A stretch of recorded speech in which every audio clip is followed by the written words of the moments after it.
Allô Sarah! Allô Emma, Ça va bien aujourd'hui? ça va bien toi? Ça va super bien. J'ai pas mis de casquette aujourd'hui, je me sens un peu différente là. Ok, I'm going completely crazy! Emma et moi on n'a pas le même Même style? style. Non. Ben là en même temps on est les deux en jeans et en t-shirt là, mais bon. Malaise. Tu dis trop malaise. J'arrête, je me Ça casse. doit Parce que cesser. je pogne, on devrait faire un épisode sur ça, les vocal stims, là, que genre tu répètes juste tout le temps la même affaire. Là. Hmm. Genre là, ces temps-ci, c'est malaise. Puis dire de un, C'est c'est personnel. personnel. Puis, mais tu sais, à un moment donné, c'était le truc genre Madame Marble, Flip it around, Wicked Witch. Puis genre, C'est parce que vous êtes chronically trop online. chronically online. Ouais, mais le pire, c'est quand je travaille, là, genre, je prends un vocal stim par chiffre, puis je le répète tout le temps.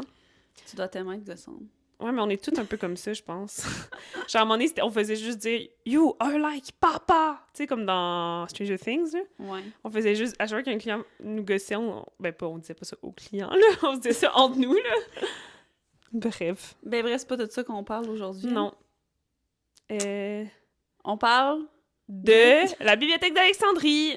on aurait dit un gros suspense. Ouais. La bibliothèque d'Alexandrie, si ça vous dit rien, c'est normal. Moi, ça me dit rien avant qu'on décide d'en parler sur le podcast. Moi, j'avais vu ça dans mon cours d'histoire de secondaire 1, genre, pis je sais pas pourquoi ça m'a Tu t'en marqué. souviens? Je sais pas, pis dans ma tête, c'est genre un truc super mythique, mais finalement, pas tant, mais c'est ça, on en parle. Fait que, Mais on parle de quoi autour de la Ben, c'est bibliothèque ça. d'Alexandrie, en fait? c'est que la bibliothèque d'Alexandrie, il y a comme plusieurs mythes qui entourent ça. OK. Fait qu'on voulait Ouais, démystifier. démystifier. Donc, la bibliothèque d'Alexandrie, c'est la bibliothèque la plus célèbre de l'Antiquité, qui est un symbole de savoir universel, mais aussi de connaissances perdues. L'histoire est comme entourée de légendes puis de mythes, dont beaucoup persistent encore aujourd'hui. La bibliothèque a été fondée vers le 3e siècle avant Jésus-Christ. J'ai failli dire JC. JC. Avant Avant JC. JC. Donc, fondée vers le 3e siècle avant Jésus-Christ sous le règne de Ptolémée I. Un, Soter. Ptolémée I Soter, qui était le roi d'Égypte et fondateur de la dynastie Lagide. La dynastie Lagide, j'ai comme mis des explications parce que c'était difficile. C'était compliqué, fait que j'ai comme tout décortiqué. La dynastie Lagide, c'est une famille royale qui a été fondée par Ptolémée Ier, Et non Ptolémée I. qui était un des généraux d'Alexandre le Grand. Donc, après la mort d'Alexandre, en 323 avant JC, maintenant je veux dire ça, son empire est partagé entre ses différents généraux. Donc, Ptolémée, lui, il prend le contrôle de l'Égypte et se proclame roi. C'est le fun, il s'est proclamé roi lui-même. En 305 avant JC. OK, là, j'aime juste pour que vous oubliez pas, je veux réitérer que JC, c'est Jésus-Christ, OK? Puis, ses descendants, ils règnent pendant près de 300 ans. Donc, on parle de dynastie Lagide parce que Ptolémée était le fils de Lagos. Donc, Bon, c'est juste puis- là que le nom vient. Ouais. La bibliothèque d'Alexandrie ben, est basée à... Alexandrie! qui est une grande ville d'Égypte située sur la côte méditerranéenne. Elle a été fondée en 331 avant JC par Alexandre le Grand. Puis aujourd'hui, compte plusieurs millions d'habitants. Ben, la ville, là, qui a été fondée, Ouais. pas la bibliothèque. La ville compte plusieurs millions d'habitants et reste un port majeur du pays. Donc, le projet était en fait de rassembler tous les livres du monde. Ben, là, les livres du monde, tu sais, c'était 300 C'était ans en avant antiquité, JC, là. là, Il y avait donc moins de il n'y en livres. avait pas autant qu'aujourd'hui. Là. Mais le but était de rassembler tous les livres du monde dans un seul lieu, y compris des œuvres de toutes disciplines. Un des conseillers clés fut Démétrios de Phalère, un ancien Athénien qui encouragea ce projet ambitieux. On le salue. On le salue. Donc, maintenant, on va parler un peu des objectifs puis des méthodes de collecte de la bibliothèque d'Alexandrie. Donc, parce que c'est quand même particulier. Donc, le roi il encourageait l'envoi d'ouvrages par des souverains étrangers, puis ordonna la copie des livres transportés par les navires au port d'Alexandrie, ce qui constituait les fonds de navire. Les fonds de navire, qu'est-ce que c'est? Dans le fond, c'était comme une règle, enfin une loi, que tous les navires qui entraient dans le port d'Alexandrie devaient remettre les livres qu'ils transportaient. Ces livres étaient confisqués temporairement par les autorités de la bibliothèque. Puis les scribes, qui sont des gens qui écrivent, Ouais. ils copiaient soigneusement les textes, conservaient l'original, puis rendaient la copie au propriétaire du navire. Les livres ainsi conservés formaient ce qu'on appelle les fonds de navire. Donc, autrement dit, le port servait de machine à aspirer le savoir du monde. C'est quand même fou, hein? Ouais. Puis, dans le fond, ben, l'ambition, c'était de traduire des textes qui étaient non grecs, parce que, dans le fond, ce qu'on n'a pas dit, mais la dynastie Lagide, même si c'était basée en Belgique, était grecque. Donc, il voulait traduire des textes non grecs. Puis, à son apogée, donc à son point culminant, la bibliothèque associée à la bibliothèque du Sérapéion, qui est comme la bibliothèque, ben, c'est la bibliothèque associée, ça aurait pu contenir jusqu'à environ 700 000 volumes. Donc, pour l'époque, quand même immense. Je me demande, il y a combien de livres dans le monde aujourd'hui? Et... mais genre, de livres individuels ou genre de copies de livres? Parce que, tu sais, mettons, tu prends tous les New York Times best-sellers qui vendent des millions de copies. Ouais, je sais pas. Bon, peu importe. Bon, pour là, 700 000 volumes, ben, il fallait les organiser puis les classifier. Ouais. Fait qu'il y a plusieurs bibliothécaires renommés dans le temps, là, Ouais, ça vous dira rien, là. qui dirigeaient la bibliothèque. Il y avait Zénodote, qui est l'un des premiers directeurs, Callimaque de Cyrène, qui composa un catalogue des auteurs par discipline, donc pour marquer une classification structurée des savoirs. Puis Eratosthène, un savant célèbre pour ses travaux scientifiques. Fait que donc, tous eux ont participé justement là, c'est ça, à l'organisation et à la classification des différents volumes. Puis la bibliothèque, ben, c'était vraiment un centre vivant de recherche qui attirait des historiens, des savants, des philosophes. Puis c'était un lieu d'édition, de traduction et de critique des textes anciens, influençant la philologie et les sciences du livre. Par contre, vu que c'était vraiment un point important de connaissance dans l'Antiquité, il y avait, veux pas, des rivalités et des conflits intellectuels. Donc, un des rivales importants de la bibliothèque d'Alexandrie, c'était la bibliothèque de Pergame, qui est en Asie mineure. Donc, cette compétition-là a comme mené parfois à des pratiques discutables, comme la production de faux textes anciens. Donc, les deux bibliothèques entrent vraiment dans une compétition féroce pour les textes, les auteurs et les savants. Donc, c'était comme une rivalité pour attirer les meilleurs auteurs et érudits, puis voler des savants de l'autre cité. Donc, un exemple qui est quand même connu. On le connaissait pas, là, mais genre, un exemple notable. C'était Aristophane de Byzance, qui était directeur à Alexandrie, qui est brièvement emprisonné par les Lagides. On se rappelle les Lagides, ceux qui ont la bibliothèque d'Alexandrie, parce qu'il envisageait partir pour Pergame. J'ai l'impression qu'on lit une histoire de roman fantastique. Oui, mais non, les tout mots est arrivé. Fait que là, en réaction à cette concurrence-là, les Lagides tentent même d'interdire l'exportation du papyrus, ce qui pousse Pergame à inventer et développer le parchemin. Bon, la différence entre les bibliothèques, Alexandrie met l'accent sur l'analyse critique et la correction des textes avec des érudits qui confrontent et comparent les versions. Pergame, se concentre davantage sur la copie fidèle intégrale sans retoucher le contenu. Donc, c'est pas exactement la même chose. Puis, ben, les intérêts intellectuels diffèrent aussi.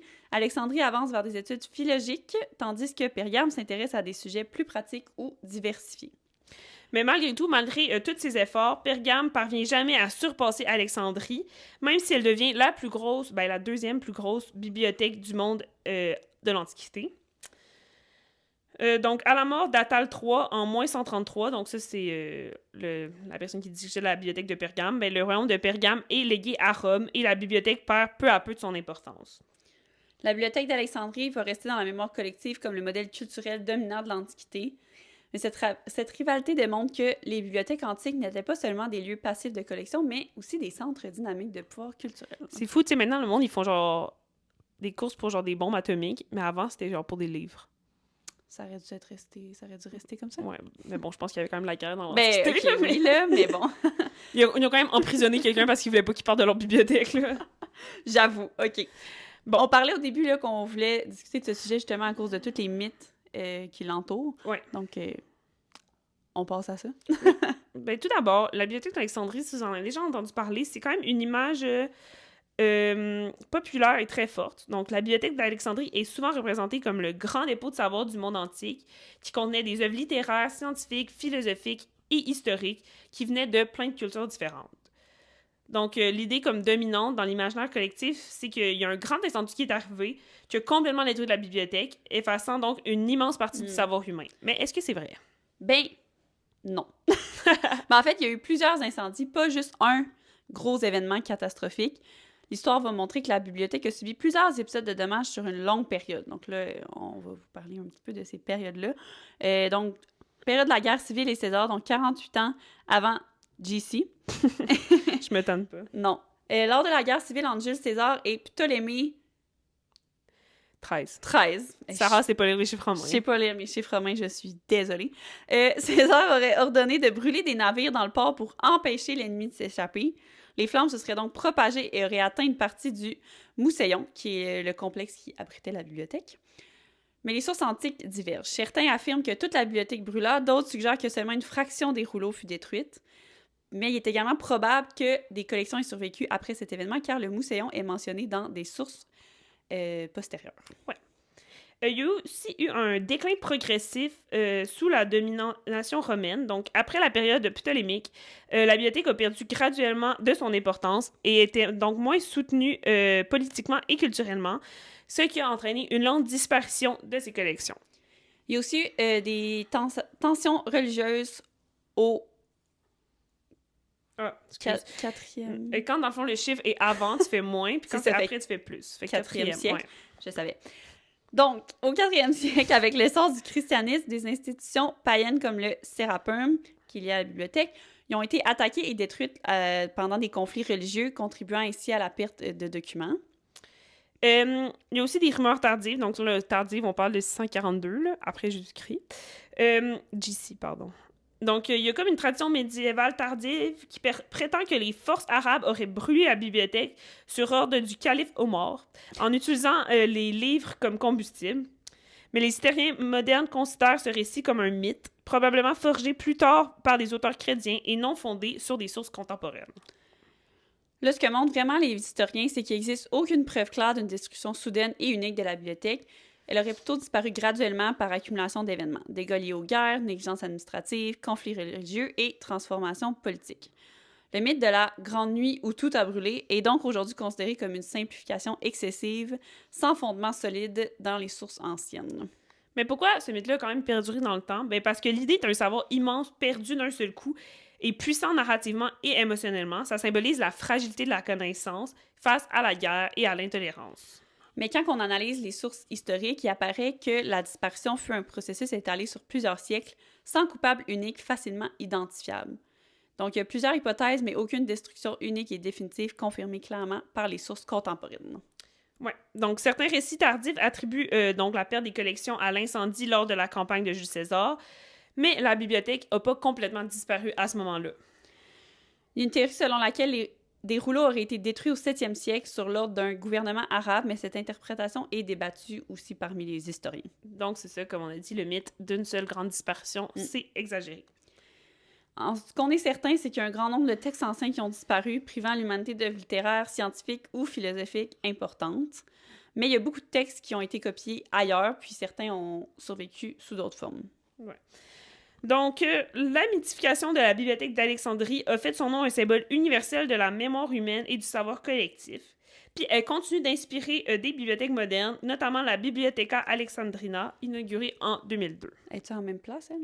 Oui. OK. Je pense. À confirmer. C'était comme un épisode un peu plus historique aujourd'hui. On n'en avait pas tant fait encore à date. C'est vrai. C'était beaucoup de dates, de noms, mais tu sais, dans le fond, c'était plus pour démystifier il y avait beaucoup de noms. Le grand savoir perdu de la bibliothèque d'Alexandrie. Il y avait vraiment beaucoup de noms. Je suis désolée. Des chiffres romains aussi.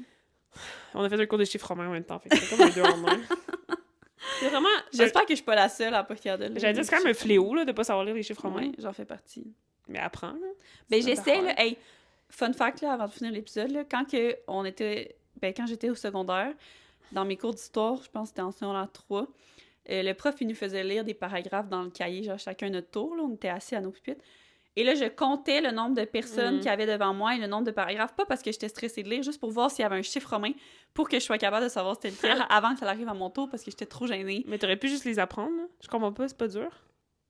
Ben, je sais les principes de quand c'est avant, c'est moins. Ouais. Puis mais quand il y en a trop, là, je suis comme perdue.